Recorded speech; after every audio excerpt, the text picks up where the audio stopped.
तस्वीर दिखाने जा रहे हैं जो आपके होश उड़ा देगी। यहाँ प्रशासन ने 75 अवैध मकानों पर बुलडोजर चलाया और अब तक 40 से ज्यादा मकान जमींदोज हो चुके हैं। घरों को तोड़ते समय लोगों की रो रो कर गुहार, महिलाओं की चीखें और बच्चों का डर देखने लायक था। आइए जानते हैं इस पूरे घटनाक्रम की डिटेल्स इस स्पेशल रिपोर्ट में।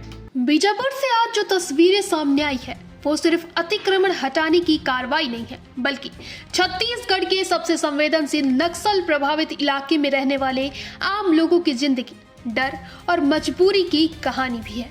न्यू बस स्टैंड के पीछे सुबह से बुलडोजर की आवाज गूंज रही है। अब तक 40 से ज्यादा मकान पूरी तरह जमींदोज किए जा चुके हैं और प्रशासन साफ कह चुका है कि कुल 75 मकानों को तोड़ा जाएगा। इस पूरी कार्रवाई में बीजापुर नगर पालिका, तहसीलदार, राजस्व अमला और भारी पुलिस बल तैनात है। लेकिन जमीन पर दिख रही तस्वीरें प्रशासनिक कागजों से बिल्कुल अलग कहानी बयां कर रही है। जैसे ही बुलडोजर आगे बढ़ता है, महिलाएं रोते चिल्लाते हुए घरों से सामान निकालने की कोशिश करती दिखाई देती हैं। कई जगह पुलिस महिलाओं को खींच खींच कर बाहर निकालती नजर आती है। टूटते मकानों के बीच बिखरे बर्तन, कपड़े, राशन, बच्चों की किताबें और स्कूल बैग इस बात का सबूत है कि यहाँ सिर्फ दीवारें नहीं गिर रही, यहाँ लोगों की पूरी जिंदगी उजड़ रही है। इसी दौरान सबसे चौंकाने वाली खबर सामने आती है कि इस कार्रवाई में डीआरजी यानी डिस्ट्रिक्ट रिजर्व गार्ड के एक जवान का भी घर बुलडोजर से तोड़ दिया गया। वो जवान उस वक्त नाइट ड्यूटी पर था। उसकी पत्नी अकेले घर पर थी।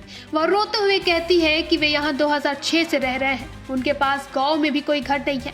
पति नक्सल विरोधी ऑपरेशन में ड्यूटी करता है और पीछे उसका परिवार सड़क पर आ गया। सवाल उठता है कि क्या सिस्टम अपने ही जवानों के परिवार की सुरक्षा नहीं कर पा रहा। वहीं दूसरी तरफ पीड़ित की आवाज पूरे बीजापुर में गूंज रही है। गंगा मंडावी बताता है कि नक्सल हिंसा और धमकियों के कारण वे अपने गाँव को छोड़कर शहर में आकर बसे थे। प्रशासन से बातचीत के बाद सरकारी जमीन पर घर बनाया, नियमित टैक्स भी जमा किया, बिजली पानी का इंतजाम किया, लेकिन आज वही प्रशासन उनका घर तोड़ रहा है। गंगा मंडावी साफ शब्दों में कहता है कि अगर वे गांव लौटे तो नक्सली उन्हें गोली मार देंगे। यह सिर्फ एक आदमी की नहीं बल्कि दर्जनों परिवारों की हकीकत है, जिनके लिए गांव मौत का डर है और शहर बेघर होने की सजा। अगर बना है और टैक्स भी काटे थे, टैक्स काटने के बावजूद भी और बिना सूचना के आकर तोड़फोड़ कर रहे हैं। चलिए गांव में जाएंगे तो आज नहीं तो कल मार देंगे। नक्सली का तो ऐसा टारगेट रहता है, 10 साल होने के बाद भी मार देते हैं। कार्रवाई के बीच एक दिल तोड़ने वाली तस्वीर भी सामने आती है। एक छोटी बच्ची टूटे घर के बाहर बैठी अपनी किताबें देख रही है। वहीं छोटी इस बच्ची कहती है कि आज स्कूल नहीं जा पाई क्योंकि सुबह उनका घर तोड़ दिया गया। घर में खाना बन रहा था लेकिन खाना भी नहीं खा पाए। यह सवाल उठता है कि इन बच्चों की पढ़ाई, भविष्य और सुरक्षा की जिम्मेदारी आखिर कौन लेगा। प्रभावित लोग दावा कर रहे हैं कि वो साल 2022 से यहाँ रह रहे हैं। कार्रवाई से पहले कोई मुनादी नहीं कराई गई। अचानक 2 बुलडोजर लाकर मकान गिराने शुरू कर दिए गए।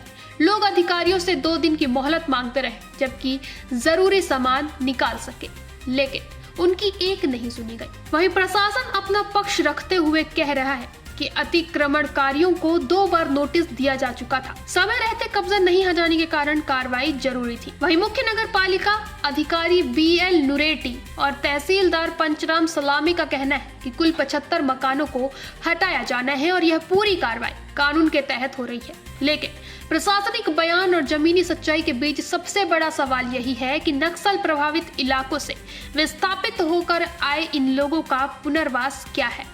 क्या सरकार के पास कोई वैकल्पिक व्यवस्था है? क्या किसी को यह बताया गया कि वे आज रात कहां सोएंगे? क्या महिलाओं और बच्चों की सुरक्षा की कोई योजना है? क्या कोर्ट में विचाराधीन मामले के बावजूद कार्रवाई करना न्याय संगत है? बीजापुर की यह घटना सिर्फ अतिक्रमण नहीं बल्कि राज्य बनाम मजबूर नागरिक की कहानी बन गई है, जहां एक तरफ कानून की दलील है और दूसरी तरफ नक्सल हिंसा से भागे लोगों की जान का सवाल। आज बुलडोजर ने मकान गिराए हैं, लेकिन साथ ही भरोसा, सुरक्षा और इंसाफ पर भी गहरी चोट की है। और यही सवाल छत्तीसगढ़ ही नहीं पूरे देश के सामने खड़ा है कि क्या विकास और कानून की कार्रवाई बिना इंसानियत और पुनर्वास के पूरी मानी जा सकती है? बीजापुर में चल रही यह कार्रवाई सिर्फ मकानों को गिराने की नहीं बल्कि मानव संवेदना, सुरक्षा और न्याय के सवाल खड़े करती है। प्रशासन ने अपनी जिम्मेदारी निभाई, लेकिन अब सवाल यह है कि इन विस्थापित परिवारों का भविष्य क्या होगा। फिलहाल के लिए इतना ही। आगे के अपडेट्स के लिए बने रहें निशान पास पर।